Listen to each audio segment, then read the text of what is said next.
Two এর ফাইনালে ওঠার জন্য আর এইচকে এর সর্বশেষ দিনে 80 পয়েন্টের মতো দরকার ছিল এবং আমরা খুব টেনশনেও ছিলাম।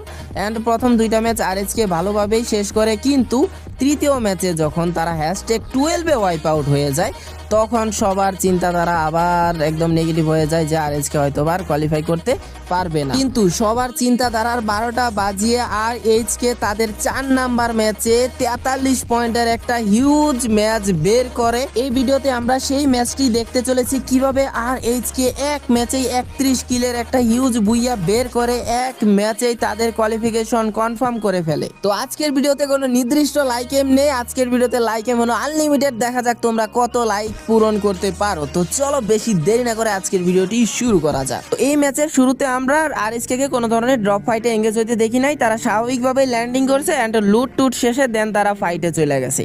তো ফাইটে যাওয়ার সময় আমরা দেখতে পাই শুধুমাত্র যে এক স্কোয়াডের সাথে ফাইট লাগছে এরকম না, একই জায়গাতে ছিল আরএইচকে, হটশট অ্যান্ড গড লাইক, মানে একই জায়গাতে তিনটা স্কোয়াড ছিল। তবে গড লাইকের অলরেডি খারাপ অবস্থা হয়ে যায়, তাদের আর দুইটা প্লেয়ার বেঁচে ছিল, একটা নক ছিল, ইকো শেষ হয়ে যায় অ্যান্ড লাস্ট প্লেয়ারটাও শেষ হয়ে যায় and full god like wipe out. এইখান থেকে আরএসকে কিন্তু তিনটা কিল